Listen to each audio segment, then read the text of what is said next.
Welcome to Lucid Stories. Just relax in your cozy bed and try to sleep with soothing sounds of rain and listening to the interesting story I am about to tell you. This is the house that remembers it arrived on a Thursday morning. A simple envelope, no return address, sealed in deep red wax. Inside was a single handwritten note: "The estate at 46, Winslow Road is now yours. As the last of the Marin bloodline, the house calls you home. Come before the 13th. Or it will come for you." Nathan Marin had never heard of the place. He was a 32-year-old barista in a city apartment that could barely fit a kitchen table. He had no known relatives left, orphaned at 9, shuffled through foster homes until he aged out. But something about the envelope felt familiar. Like a forgotten song at the edge of memory. He Googled the address. Winslow Road. A country lane hours away. A large manor built in 1891. Last owned by a Gertrude Marin, deceased 1977. No family since. He should have thrown the letter away. But he didn't. Nathan drove 4 hours through fog-thick hills to find the place. The house stood at the end of a broken gravel drive, surrounded by blackened trees and ivy-choked walls.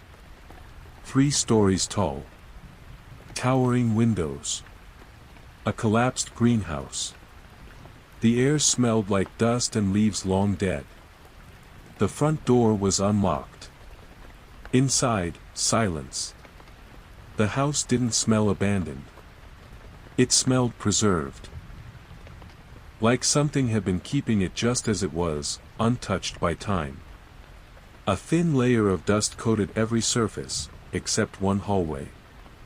Perfectly clean, like someone had walked it just hours before. He found the deed on the kitchen table. Signed by a lawyer who no longer existed in any directory. Next to it, a note in that same hand: "Welcome home, Nathan." The house had rooms that didn't appear on the blueprint. A second dining room behind a false wall. A staircase that spiraled downward, then abruptly ended in stone. Mirrors that reflected rooms not yet entered. And always, the sense of being watched. He began to notice small changes. Lights flicking on. Furniture moving inches to the left. Shadows where there shouldn't be. One morning, his toothbrush was wet before he used it. And the shower steamed, though no water had run. He set up cameras. Old school ones. Battery powered. On the footage, nothing. Except the living room camera. It caught the fireplace flaring to life, at exactly 3:03 a.m. And a voice, so faint it had to be amplified tenfold, whispering, "Don't leave me here." There was one door on the 3rd floor he hadn't been able to open. Heavy. Oak. No keyhole, no knob. But every night, it creaked. Loud enough to echo through the halls. And each morning, it was closed again. One night, just after midnight, Nathan sat at its threshold and whispered, "What's in there?" The air turned cold. His breath misted. And from behind the door, a soft knock answered. He ran. But when he returned the next morning, the door stood open. Inside was a room lit only by a single oil lamp. The wallpaper was peeling. The floorboards buckled. In the center stood a crib. Empty. Except for a cracked porcelain doll with its eyes missing. Nathan began having dreams. Flickering scenes of another life, a woman in black feeding crows on the lawn. A baby crying endlessly in a locked room. A man hammering nails into a child-sized coffin. In one dream, he stood in front of the house, while someone else lived in his skin. He would wake with dirt beneath his fingernails. Or water on his pillow, like tears. He found an old journal beneath a floorboard. The entries were dated 1923. The child will not stop. He cries only at night. Only when the door is locked. I fear he remembers. Another page, the house is not haunted. The house is the haunting. Nathan explored the grounds. Behind the greenhouse, beneath a circle of dead trees, he found something buried. Wood. A box. Not a coffin. A trunk. Inside, children's drawings. Faded. Crude. Some were of a house. Others of people with no faces. At the bottom of the trunk, a key. Brass. Cold. It fit the cellar door he hadn't opened yet. In the cellar, he found shelves of preserved jars. Most labeled. Some not. But it was the back wall that chilled him. Scratched into the stone, dozens of names. Including Nathaniel Marin. Dated 1896. Nathan began to change. He remembered things he shouldn't. He spoke in his sleep in a voice not his own. He wrote in a handwriting he didn't recognize. He stopped going outside. Every time he tried, the fog thickened. Roads vanished. GPS lost signal. The house was closing in. He searched for family records. A local church held the answers. The priest there, an old man nearly blind, recognized the name. Marin, he said. You mean the cursed ones. He spoke of a lineage tied to binding rituals, where children were marked and hidden in walls. The house needs blood, he whispered. It remembers all who've walked its halls. You're not the first, Nathan. And you won't be the last. The dreams stopped being dreams. Nathan began hearing voices in the walls during the day. He would wake up standing, staring into corners. He caught glimpses of himself, walking past the doorway when he wasn't moving. And then he saw the child. A boy of 5. Pale. Shadowed eyes. He never blinked. He only stood and watched. That night, the house changed. Doors locked on their own. The fire lit itself. The doll in the crib turned its head. The front door slammed shut. The last camera footage showed Nathan walking to the third-floor room. Inside, the child waited. And the door closed behind him. Weeks later, a new letter was mailed. A crisp envelope, red wax seal. The estate at 46, Winslow Road is now yours.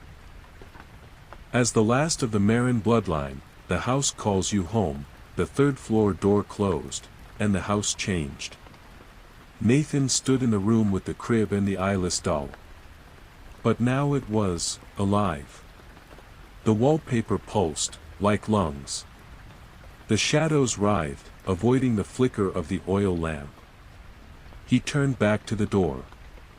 There wasn't one. The room had no exits. No seams. Just walls and floor and a ceiling that creaked with something walking above him. Then the doll turned its head again. It looked up at him. And this time, it smiled. He wasn't alone anymore. The whispers began softly, whimpering, sighing, muttering names. Then came the shadows. They crawled from the cracks in the floorboards. Lanky. Silent. Watching. One of them stepped forward. A woman in a black lace veil, holding a lantern with no light. You should not have come, she said. Now the house remembers itself through you. Nathan backed away, but the walls flexed. The room narrowed. The crib was gone. The floor beneath him was water. Black. Still. Freezing. He stepped, and sank. He fell for minutes, or hours, through dark water that hummed like an old hymn. When he hit the bottom, he stood in a hallway. Familiar, but underwater. Paintings floated. Chandeliers dangled like weeds. And yet he breathed. Ahead of him, mirrors. All of them showed the same thing. Him, but twisted. One version had no face. One was a child again.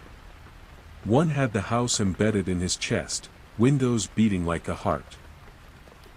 A voice came from all reflections, "We remember for you. Now you must remember for us." Nathan surfaced in a room filled with clocks. None of them ticked. But they spun, violently, backwards. He walked among them and felt his own memories shifting. He forgot how old he was. Forgot where he worked. Forgot his own last name. But he remembered other things, being locked in a pantry for days. Screaming from inside the walls. A lullaby hummed by someone with cold hands. And then, he remembered a name. Elijah Marin. His great-grandfather. The last man to live in the house before it was sealed. A figure stepped from the dark. An old man in a tattered coat. Blind eyes. And a mouth sewn shut. He held out a journal, and pointed downward. Beneath the house was another level. One not on any blueprint, not seen even in the visions. Nathan descended a spiral staircase made of bone and wood. The temperature dropped with each step. His flashlight dimmed.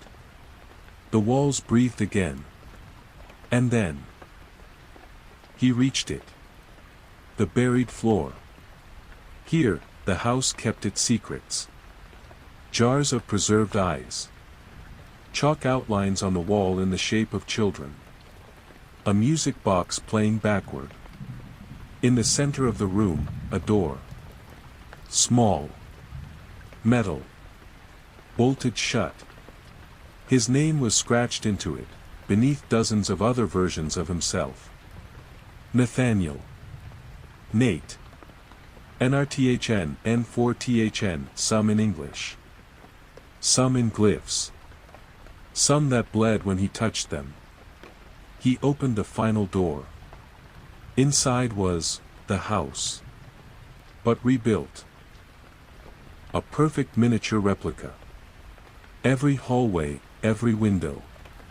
Even himself, standing at the front window, watching someone arrive. It looped. Again and again. Every version ended the same, him walking in. The house devouring him. The door slamming shut.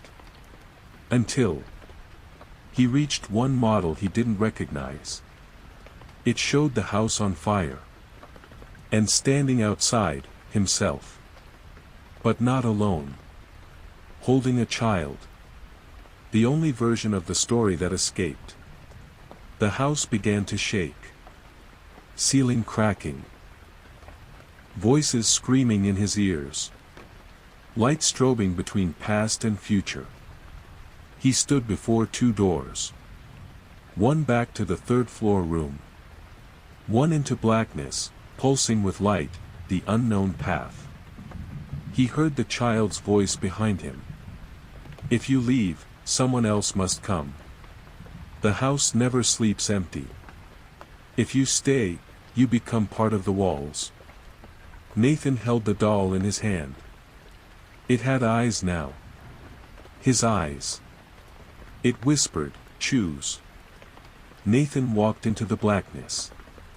He didn't know if it meant freedom. Or deeper imprisonment. All he knew was, the house was behind him. And for the first time, it wasn't following. When he awoke, he was in his city apartment. Weeks had passed. No letter. No house. No journal. But each night since, he's heard scratching from inside the closet. And sometimes, just before sleep, he sees a window in the corner of his room. A window that doesn't exist. And behind it, the house. Waiting. Still remembering. Nathan tried to resume his life. Morning routines. Coffee. Work. But the city wasn't the same. Streetlights flickered when he passed. Mirrors fogged even when he didn't shower. His own reflection would sometimes smile when he didn't. And the dreams returned. Always the same hallway. Always that faint lullaby. Always the feeling that someone had just left the room. One night, as he reached to turn off his bedside lamp, he noticed. His hands were older. Not metaphorically. Wrinkled. Veined. Calloused, like a man who had built something terrible with them. He turned his palms over. Carved into the skin were blueprints. Of a house. It started with knocks on the door. Soft. Polite. Always at 3:03 a.m. He never answered. But then came the letters, slipped under his door, in the same red wax envelope. You left too soon. The house misses you. Come back, or we'll send someone. Then came the photographs. Old, grainy pictures of himself, standing in front of Winslow House. But in the photos, he was smiling. And behind the window, always. The child. Watching. His apartment changed subtly. The faucet dripped red for a second too long. The fridge held jars he didn't buy. Sometimes, he'd find dust arranged in footprints by his bedside. One day, he woke to find his front door had become the house's front door. Heavy oak. Red-stained glass. Brass handle. He opened it to find his hallway. But wrong. The lights flickered like gas lanterns. The walls were papered. And far off, in the dark, footsteps. Slow. Bare. He slammed the door shut. It was his normal hallway again. But on the floor, lay the doll. Eyes wide open now. Nathan stopped sleeping. He recorded the walls at night. White noise filled every minute. Then, a pattern. Behind the static, a voice whispered, "We are still here." You walked away from yourself. The house is your reflection. And you never left. He played it backward. Another message, you brought it with you. On the 13th night after his escape, Nathan woke to find dirt under his nails again. And a key in his hand. It was warm. Brass. Familiar. He tried to throw it away. But every trash can he checked was full of dolls. Eyeless. Watching. His phone buzzed. A voicemail. Unknown number. He listened. His own voice. "I'm going back. I never should have left.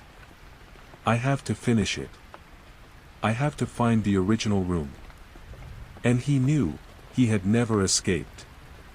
He'd only walked through a memory of freedom. The real world had ended the moment he stepped through the house's threshold. Back at Winslow House. The fog didn't lift. The road didn't exist on GPS. But the gate was open. The house looked the same. Except older. Grayer. Like it had been waiting, and starving. Nathan entered. The furniture was where it had always been. The hallway was clean again. The third-floor door was open. And the doll was back in the crib, now whispering softly, "Welcome home." We kept your memories warm. He stepped through. The door shut. And this time, he smiled. Because he remembered now. He was never Nathan. He was the house. Miles away, a young woman receives an envelope. Red wax. No return address. The estate at 46, Winslow Road is now yours. As the last of the Marin bloodline, the house calls you home. Her name was Lena Marin. A grad student in anthropology. Rational, skeptical, curious. When she received the letter about inheriting Winslow House, she laughed. I don't even have family out there. But curiosity is its own haunting. She traveled to the estate out of boredom. Maybe to explore. Maybe to disprove what she found in that tattered family tree. She expected rot. Dust. Ghost stories.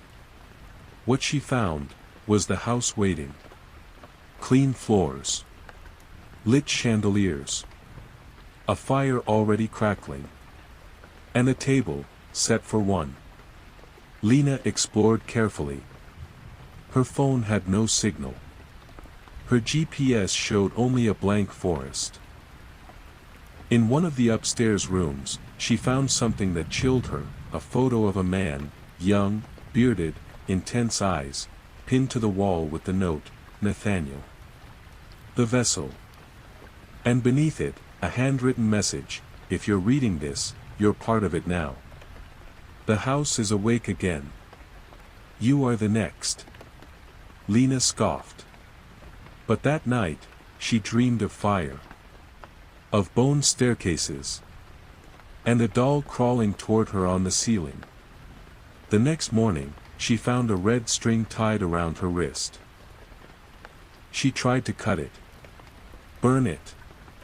Even yank it loose. But it only tightened. And soon, she realized, it led somewhere. Down the hall. Past the kitchen. To a narrow door in the floor that hadn't been there the day before. The thread led into it. And when she lifted the latch, she heard Nathan's voice. Don't follow it. Unless you need to remember. Beneath the house was no cellar. It was a catacomb of timelines. Old photographs fluttered in the air like moths. Each one showing Lena, at different ages. Inside the house. Some as a child. One, in the womb. One photo chilled her to the core. It was her, years older, wearing Nathan's coat, holding the same red journal he'd carried. And her eyes were not hers. They were the house's. Over days that blurred into each other, Lena stopped leaving the house. Her phone melted. The car keys dissolved into ash. One mirror showed her reflection. The other showed the house wearing her face. She tried to burn it down. The match wouldn't light. The gas wouldn't catch. The firewood screamed. Then came the voices, you've returned home. There is no before. You were born here. You simply forgot. One night, she found the nursery. The crib was empty. But carved into the floor were the names, Nathaniel Marin. Lena Marin. You. Us. A black door pulsed at the back of the room. And written above it in shifting ash, the house that remembers is made of you. She opened the door. And fell into nothing. When Lena woke up, she was in a white room. A hospital. A lab. A dream. She looked into the mirror. And for a brief moment, her reflection blinked before she did. The doctor approached. Miss Marin. You've been in a coma for 12 years. You were found in the ruins of an old house. There was a fire. Everyone else perished. But you were untouched. She blinked. What house? Winslow Estate. You don't remember? And she whispered, no. But I remember the walls. Back in the forest, years later. Another letter is delivered. Same red wax. Same weight.